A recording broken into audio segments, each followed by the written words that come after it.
Look, the new Macs with the M1 processor inside of them, they're amazing. There are no two ways about it. But what's impressed me most over the past month isn't the versions with the most memory, the most storage, or the most GPU cores. The versions that have impressed me the most are those that cost the least amount of money. And because of that, they are legitimate wonders of price to performance. And standing on top of the mountain as king of the budget options is absolutely the base model Mac Mini. This thing will give you the full experience and power of the M1 processor, and thankfully at the same time, it's the cheapest of the bunch. And you know what? You should absolutely buy one. So, why is that? Let's find out.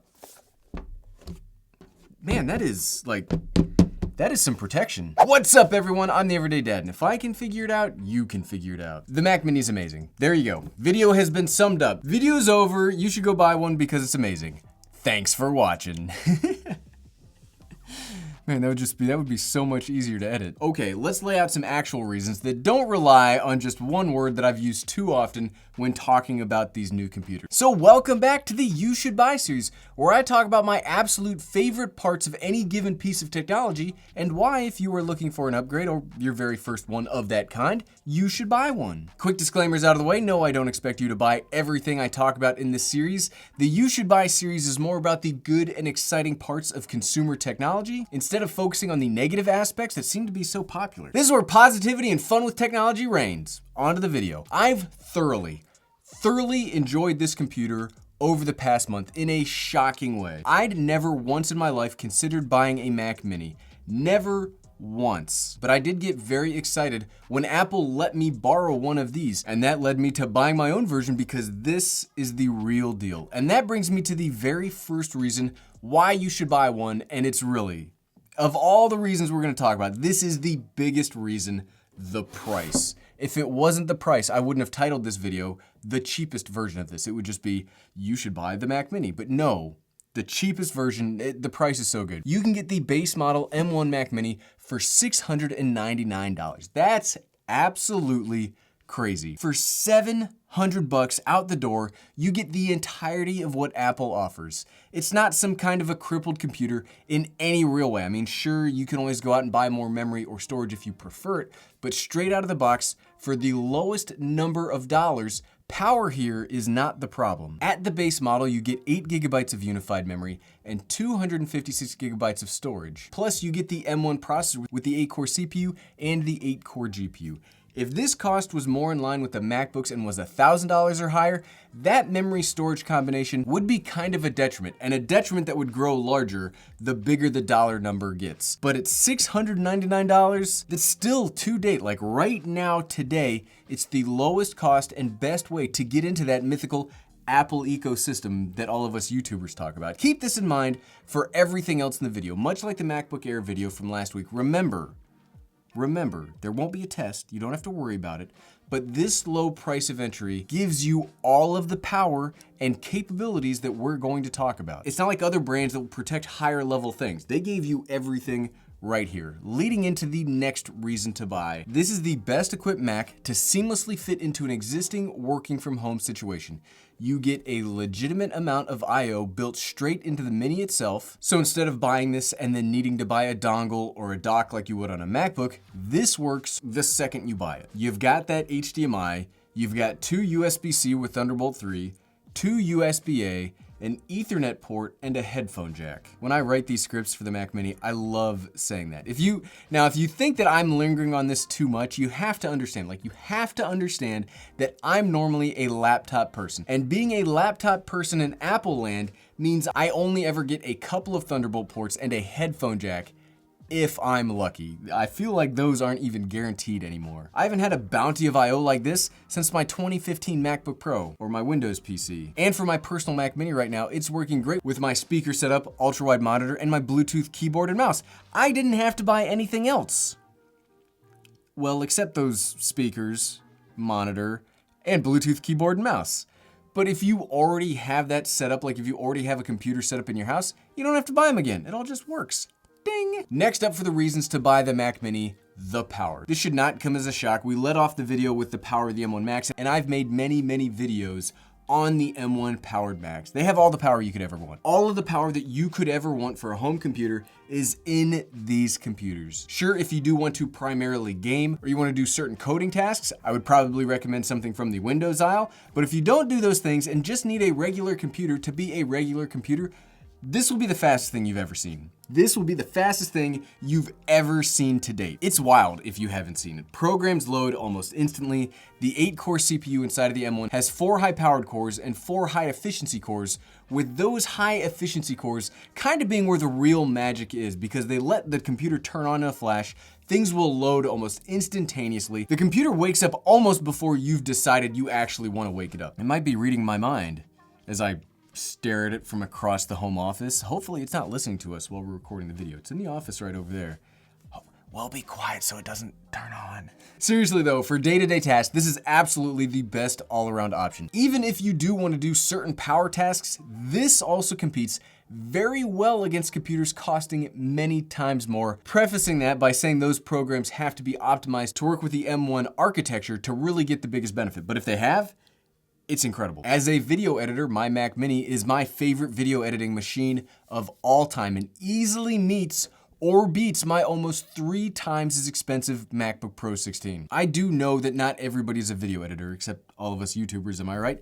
But the reason that I keep bringing this up is video editing is a serious test of a computer's graphical and processing power. The faster it can transcode and render those files, the objectively more powerful your computer is. Like, it is a very clear delineation that the faster it does it, the more powerful it is. For example, my custom-built Windows PC with a Ryzen 3900X and an NVIDIA 2080 Super will render my videos at around 130 frames per second, which, as my videos are shot in 30 frames per second, means that it's rendering at around 4.3 times real time. That's lightning fast and mauls through files. And while the Mac Mini isn't quite there, it's not all that far off either. It will render a 5-minute high-efficiency file in around 3 minutes. And for me, in my opinion, when it comes to tools like this, at some point, you have to ask yourself, how much power do you really need? Is the trade-off for the best performance, generally cost, power, heat, and size, are all of those things worth the trade-off for you? And that's something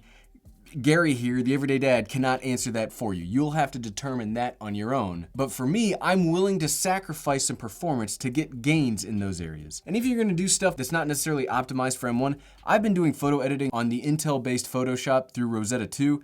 Works great. The next reason kind of falls in line with power, so while it's slightly different, we'll keep it in the same area either way. The Mac Mini is totally silent in use. Sure, I bet if we laid it out and we put some kind of audio meter next to the fan itself, but I've been using this for a month now and I have yet to hear anything. It's so striking just how quiet it is that just the other day, I think it was actually yesterday, I thought I'd caught it making a noise, but it was actually my spinning hard drive. You know those little C drives that I recommend in the accessory videos? They're just those little hard drives. I heard that thing spinning. It's so quiet that I hear an external hard drive. That's a quiet computer. Though, it's not all fun and games. There is a negative here. If you try to use other devices that still have loud cooling system, even if those cooling systems aren't really all that loud and they never bothered you before, it will absolutely grate on your nerves from now on. So be warned, if you do buy one of these, you will be ruined from using louder technology in the future. Heck, I hear the fans in my light that I'm using right now more than I hear the noise from the Mac Mini. And can you hear them? I can barely hear them. I can't even hear this. Maybe we should have Apple add some noise back to level the playing field. Kind of like how electric motorcycles and cars add noise so people know they are out there. Apple should stop making my office so quiet. Darn it.